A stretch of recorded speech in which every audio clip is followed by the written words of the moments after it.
I'm Emma Goswell, and I'm your host for Coming Out Stories. We're a podcast from What Goes On Media, and as the name suggests, we bring you real-life stories from right across the LGBTQ+ spectrum, and we do it every single fortnight. Oh, and of course we are on all the socials, so give us a follow.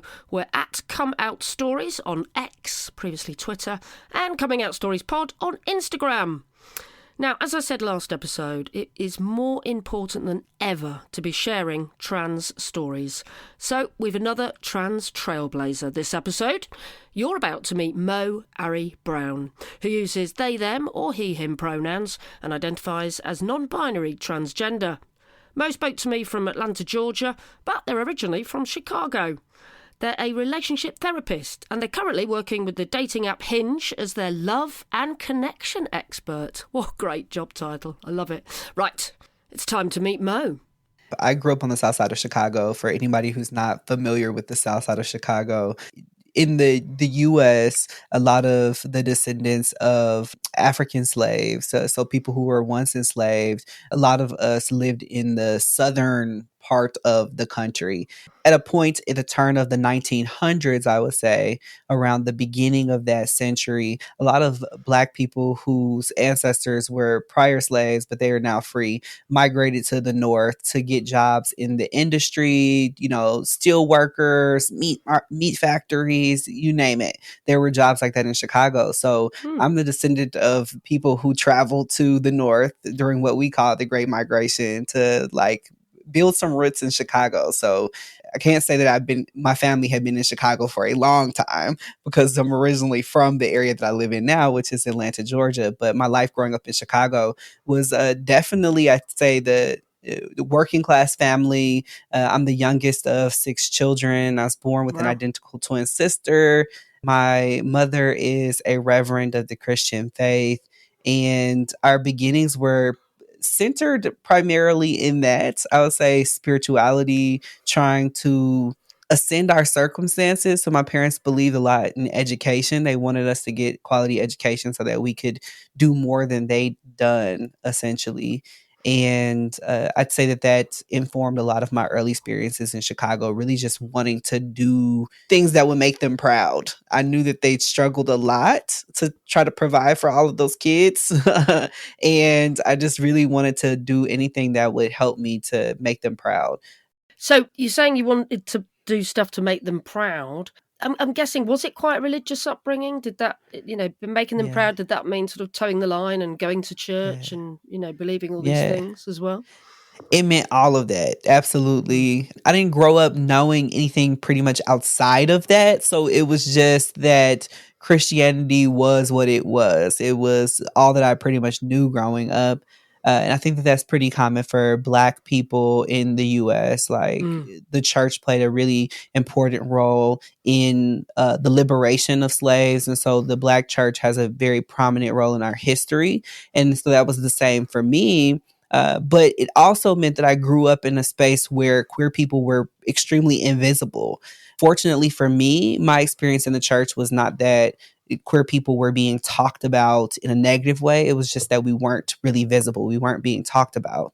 I say fortunately because it's unfortunate to have us being talked about in these horrible ways, but still unfortunate for us to not be highly visible.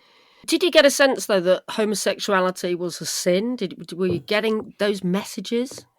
I would say I was getting those messages from other places, but sparingly. It was almost like queerness wasn't an option because we were so invisible to me. Like I was being kept from this other world. And so it was not until college at some point that I experienced people openly talking about sexuality and gender and queerness. Then I was like, a whole new world, if I can say that. You sang it, babe. You sang it. I was surprised by all of the options that we actually have for who we can be. So this was by the time you got to college. So before that, because queerness was hidden from you so much, did you have a sense of your own identity? Did you know that you were attracted to your own gender? Were you questioning your own gender? What was happening when you were at school? Yeah, so now that I look back, I had these early experiences of me questioning gender kind of constantly. So growing up, I remember hitting puberty like probably around 11, 12. I had breasts starting to form, and I was like, I do not want this. And I remember having conversations with my mom and expressing like in tears, like expressing to Mm. her, I do not want this. She was taking me bra shopping, I think. And I was like, I don't like that we're doing this. And she's like, one day you're going to be okay. Like that was her trying to gently caress this upset that I was having. And I remember that vividly because now that I look back on it, I have had this feeling my entire life, but I didn't know. Or I remember conversations with my dad and being like, I could dress like my brothers. I have four older brothers. Like, I could dress like them. I could wear boys' clothes. I can play basketball with my brothers. And he's like, you could.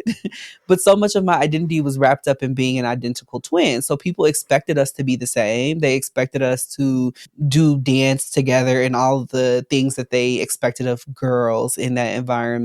And so I didn't really get the opportunity, I would say, in many instances to step outside of that. Well, that's interesting having an identical twin, isn't it? So, are you Yeah. very close? Do you have an inseparable bond, or do you feel very sort of different to your sister? Because obviously, you are. There's obvious differences, aren't there?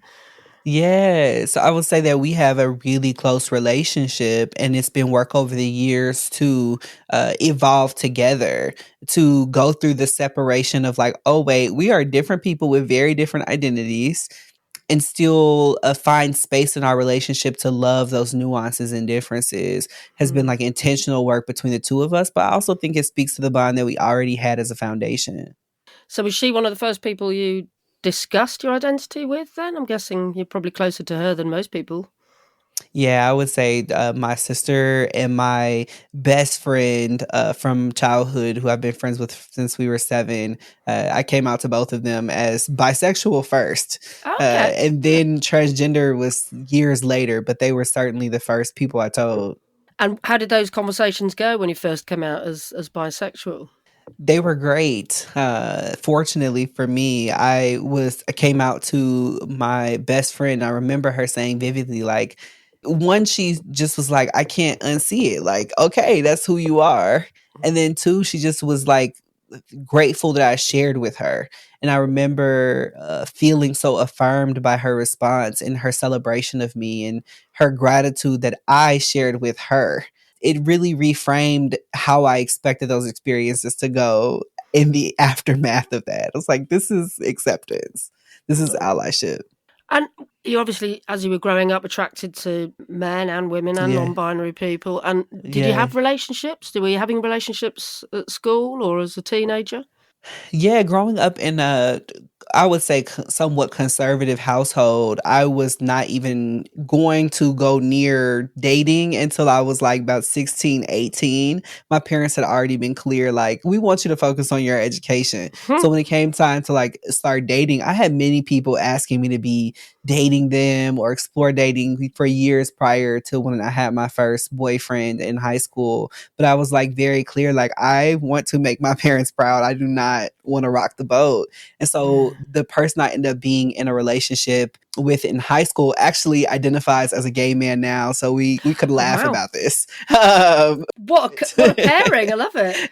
Right, absolutely. Queer people found each other. So it was a really great relationship, though, because it was a space where I felt held and we could explore conversations around like expansive identity. Like, he'd ask me questions like, okay, what if you found out that I was gay? And I was like, I'd love you the same. You love Oh, me, so we just love each other. But it really taught me that love, it can be expansive. So I'm grateful for that early relationship. and had you told him you were bisexual?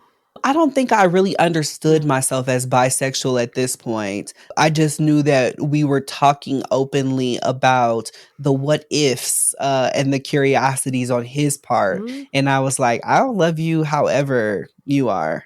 And then, what led to actually coming out as trans or non-binary? I guess it was a long process Yeah. within yourself, I guess, to sort of understand who you were. Yeah.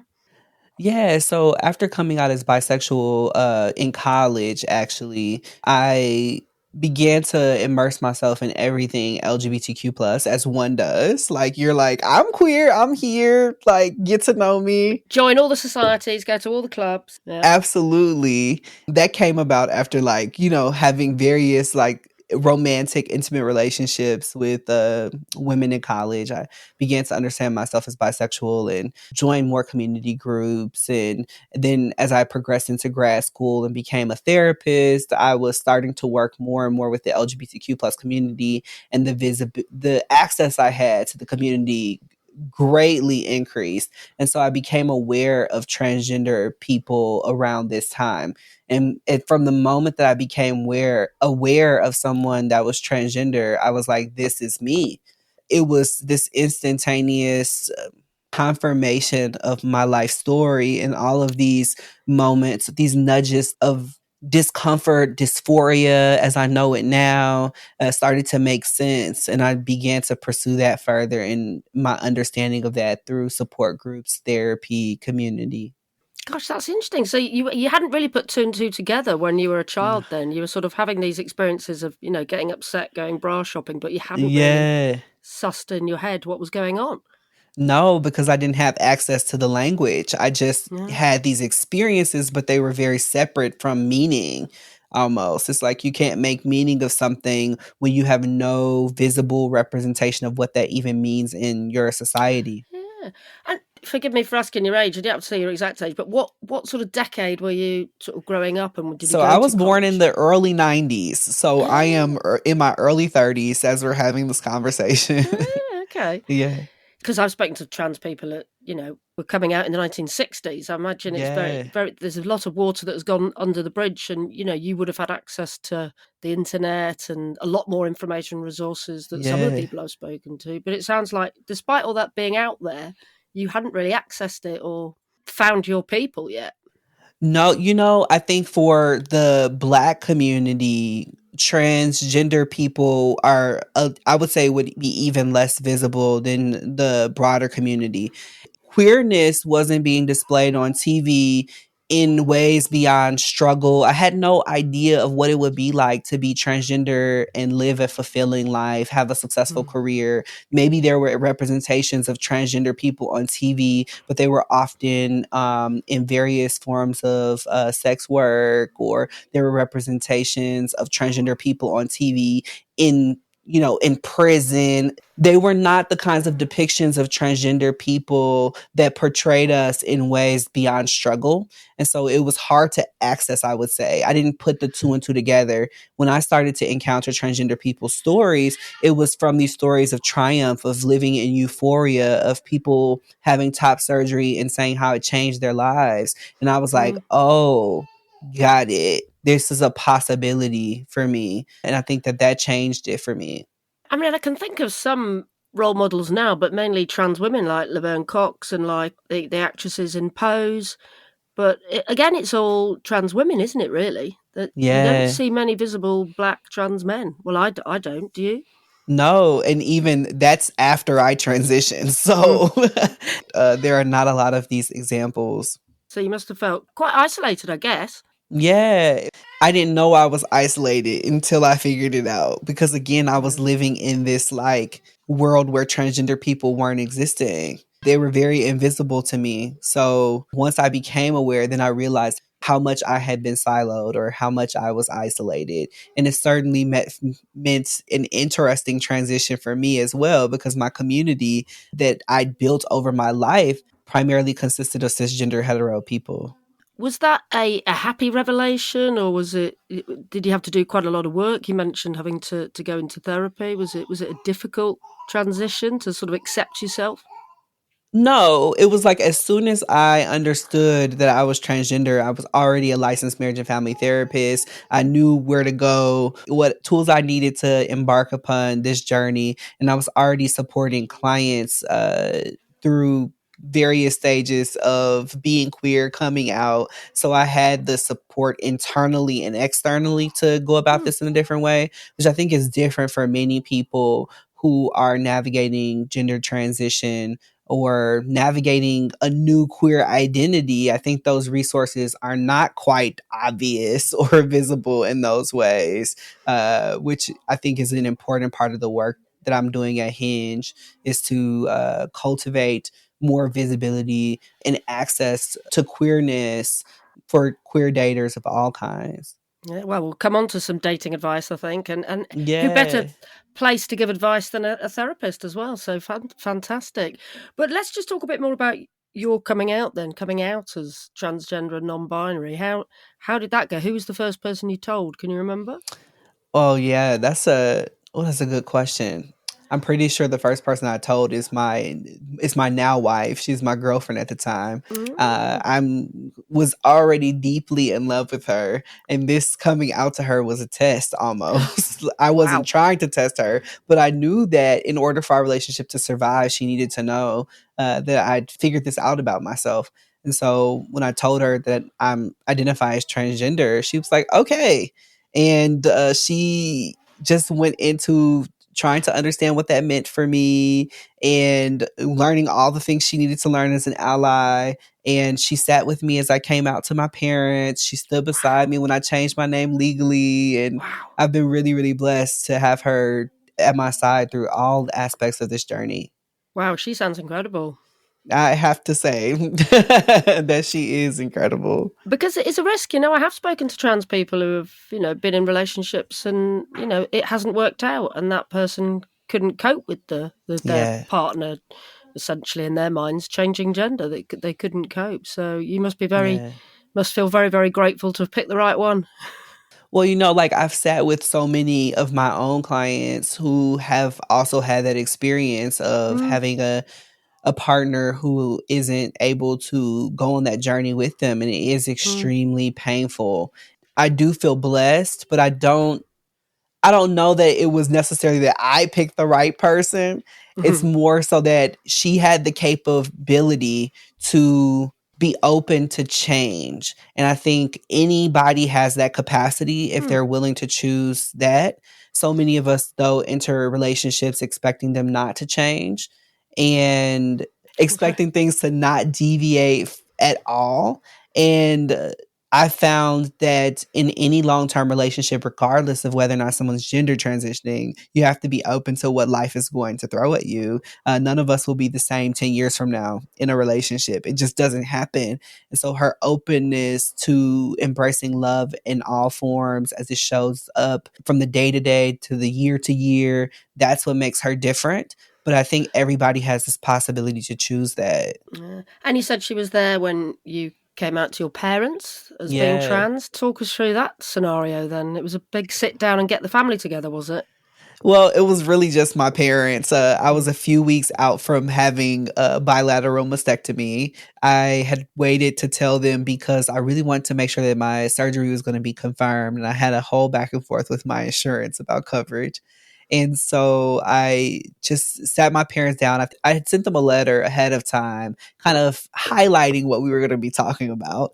And by the time we got to the conversation, I think they'd done some research and they were extremely supportive. They were in pain because they were not sure what that was going to mean for my relationship with my then girlfriend, now wife. mhm, And they asked her directly, like, okay, what does this mean for you? And she told them directly, like, I love Mo, all of Mo, however Mo is across time.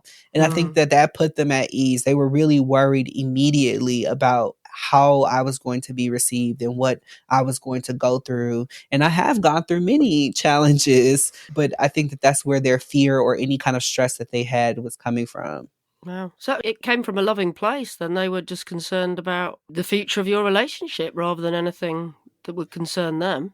Yeah, well, at this point, they'd gone through me coming out as queer already. So they'd Mhm, gone through a lot of the challenges that my mom had spiritually, I would say, with LGBTQ plus identity.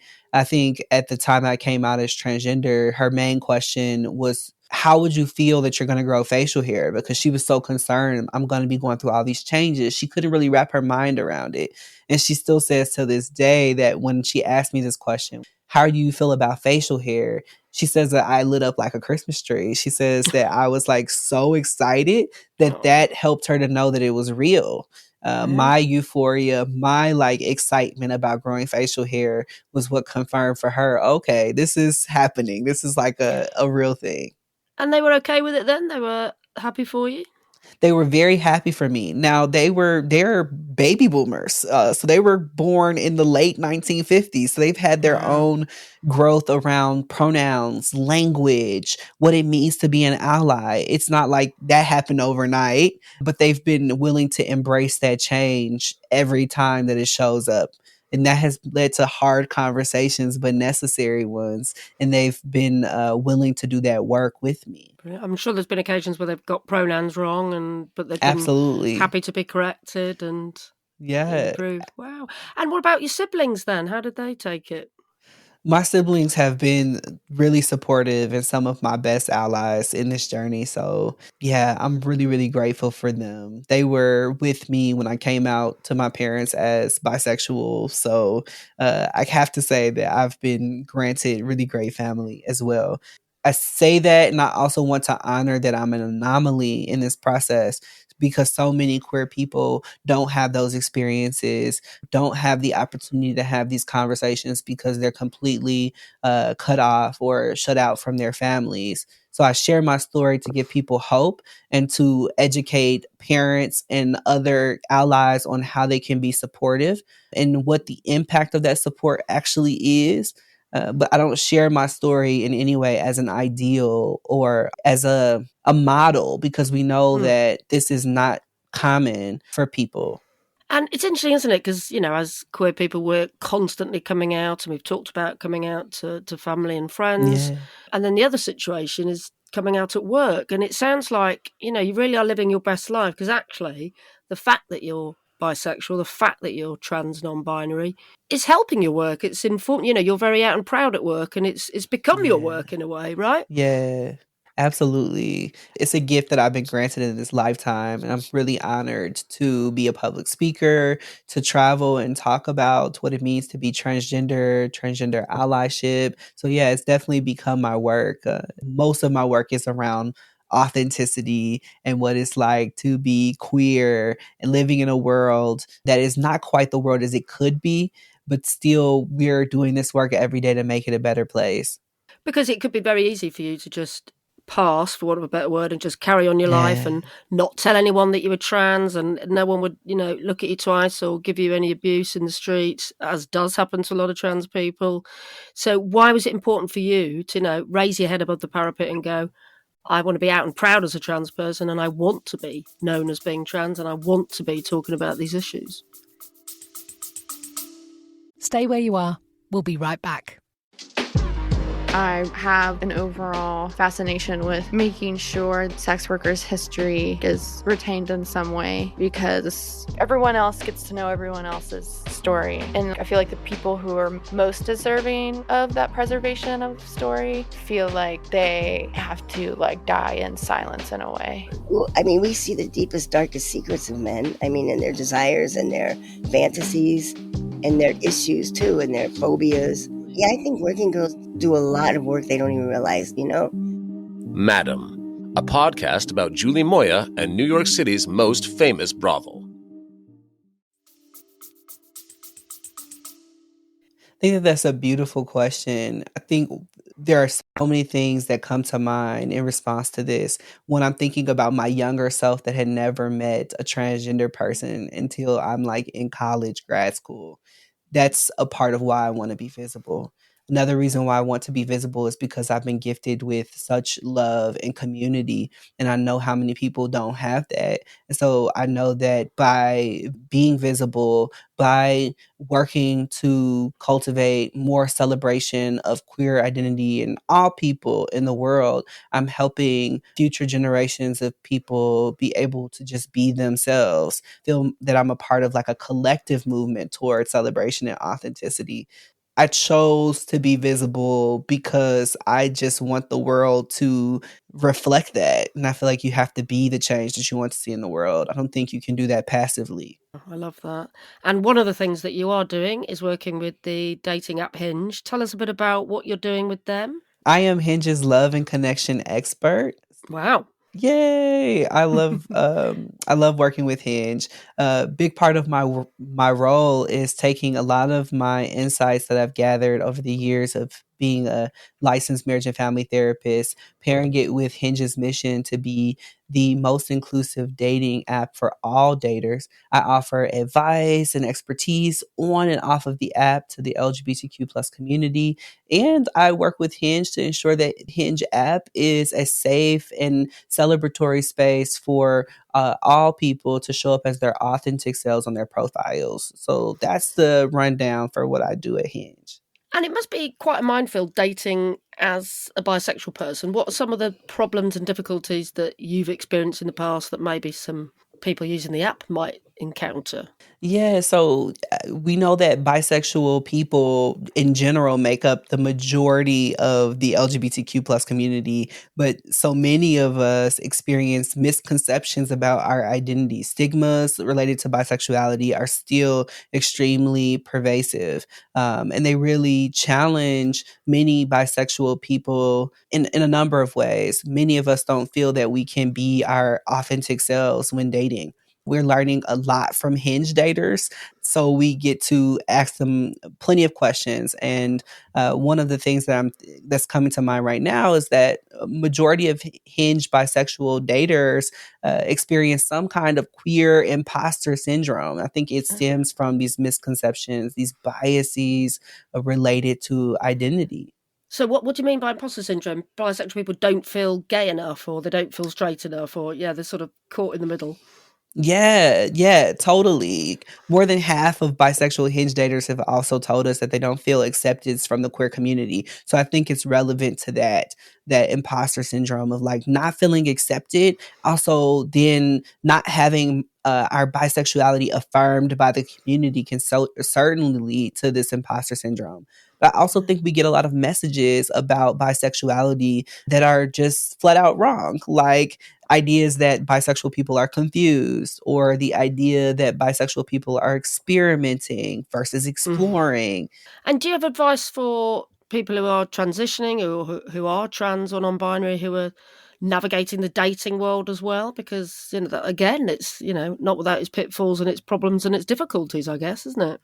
Yeah, I would say starting with like for anybody that's exploring their identity, I encourage anybody to start by getting clear on who they are, how they identify, at least today. I don't think you have to know who you are 5 years from now in order to present your best self today. So just get clear on how you want to share that with other people. And then when you are thinking about exploring the dating space, you have a variety of options for how you're going to talk about your identity, whether it's bisexuality or your transgender identity on your profile. And I encourage people to talk in those first conversations on Hinge about who you are. I think being upfront about who you are prevents any kind of confusion later. From a therapist perspective, I don't want you to date anybody who is not going to accept you for your full self. Now, sometimes that can mean that we have to put ourselves out there for the possibility of rejection. And I do think that that's a part of this process. But I think some of the ways that we can work toward shoring up our confidence include practicing talking about our identities with our friends, or talking about our identities with our therapist or some type of trusted companion before we have to have these conversations. And what about, making it a safe space and eradicating things like biphobia and transphobia, Yeah, and even prejudice against people that might be HIV positive, for example? Because I know absolutely. certainly in some apps, things like that are rife. They really are. Mhm. That people are abusive to each other. How do you make sure that doesn't happen? Yeah, I think that that's a really great question. I come at it from a lot of angles. I start always with allyship. I think, it can't just be on the people who identify as bisexual, trans, or people who are HIV positive to be the only people saying this is not right. I think allyship is really important. We create culture together, we create community together. So we all have to work together to make sure that these stigmas, these biases are just not continuing to grow in our communities. I think resources like not so frequently asked questions, a resource with Hinge is so important because this resource allows us to answer a lot of these pressing questions that are important to the community. It also gives us a chance to combat these stereotypes directly from voices within the community, influencers, experts like me included. So I think many other spaces can take the approach of being allies, putting out resources and tools that will combat the stigma, make queerness more visible, and support queer people in their pursuit of love and connection. And as a love guru, I mean, it's just a great Yeah. job title, isn't it? What would be your one sort of general bit of advice? Because there will be a lot of people listening who are looking for Yeah. love, and it is a daunting experience, and it can take many, many, many, many years to find the right person. But what would your one bit of dating advice be? I have so many. And I'm also loving this title, Love Guru. That is I would have that at the top of my CV if I was anything like your job description. Mo. Absolutely. So I think the piece of advice for me is to really define your identity for yourself. That's the first part of it, is to take a look at who you are and decide how you're going to tell people who you are. I think what I've learned from my experience as a transgender person is that the ability to name myself for myself changed my life. And so now I proudly answer to Moe Ari because I'm called what I want to be called. And I think it's the same for identity. When we decide for ourselves and we write our own narrative, there's a bit of confidence that comes from that. So I encourage people to define themselves for themselves. And the other half of this is to show up authentically. And that does take time. And there are evolutions to that. You don't have to be as authentic as you will ever be. Life is a journey. So it's just being true to yourself in the moment, moment by moment. So whatever you know about yourself today, honor that and continue to showing up as your authentic self where you are today. Fabulous. And finally, I always like to ask for some advice for people who have yet to come out. So, I mean, it might be advice that you have for little Mo, although obviously you weren't called Mo Yeah. back when you were very little. But for your younger self, what's something you wish you'd known at the beginning of your many, many coming out stories? Yeah. I wish that I knew that it was okay to shine my light. I think there were so many moments and still moments that show up where I am kind of connected to that younger part of me that's afraid to be seen. And spent a lot of time as a therapist going back to this like younger part of myself and, literally just offering myself affirmation that it's okay to be visible. I think so much of the coming out process is this fear that if everybody knows this secret or this part of myself, that I will be outcast. And what really happens on the other side of coming out is liberation. There's this freedom that happens that is indescribable. And I spent far too long not sharing my voice, not talking about traumas I had experienced, being in denial about different aspects of my life longer than I needed to be. And I'd encourage anybody in the process of coming out to affirm for yourself every single day until it like really is a revelation in your heart that it's okay to be seen. It's okay to be visible, and that you will receive love and acceptance for being your authentic self. Belonging follows you wherever you go. If you have to make that your mantra, I want you to do that because I really believe that believing that changed my life, and my community and support and everything has continued to grow because of that. What was your mantra then? it was definitely something like you will be loved and accepted just for being your authentic self. And that's a part of the mantra that I just travel and talk about. Yeah. I love it. And just keep saying that to yourself. Just keep repeating it over and over. Yeah, because at the core of the human experience is this desire for belonging and connection. That is not a queer specific thing. That's a human thing. And so it never occurred to me when I was like afraid of being seen that other people are afraid as well. And so when we open ourselves up to be witnessed, what we're saying to other people is that it's okay to be yourself. And that hits right at this human desire that everybody has. So what I find is that whenever I'm being authentic, people are like drawn towards me because they're like, well, I want to go where people are allowed to be authentic because everybody wants that. And it might not seem like that when the fear is like clouding our minds. But I've had to have many moments, even till this day, where I remind myself of that mantra. Like, you just got to be loved. You don't have to do anything other than that. You just be your authentic self. It's okay to be seen. A huge thank you to the wonderful Moe. What an inspiration. And listen, if you want to hear more words of wisdom from Moe, they've got their own podcast too. It's called Be Your Own Love Goals. It comes out every week. And get this, they present it with their wife. Really worth checking out, actually. You can also find them answering all of your queer dating queries for Hinge. It's all part of their special service called Not So Frequently Asked Questions. I really recommend looking at the site, actually. You don't need to be on the dating app to do that. You just need to go to hinge.nfaq.co. That's hinge.nfaq.co. Oh, and of course Moe's on Insta if you want to follow them there as Love Out Proud. Brilliant. Right, time to tell you about next episode. Now, did you know February is LGBTQ plus History Month? It's a brilliant idea from the charity Schools Out to celebrate our queer past, which, let's be honest, has so often been hidden. So I thought it would be a great excuse to speak to an LGBT historian. Next episode, you'll meet Kirsty Law. She's the author of the brilliant book, A Short History of Queer Women, and she told me that she didn't realise she was gay until her late teens. She then spent a couple of years in the closet, unable to accept herself, but now really embraces being a lesbian. It's honestly like my favourite thing about me. I know a lot of people have that argument where they say like there's more to you than being a lesbian, but for me it's like I genuinely think it's the best thing about me. It influences my writing, it influences my humour, it's just I love it. I love women, I love sex with women, I love writing about women. It's like I am so different to how I was. Yeah, it's the best thing about me.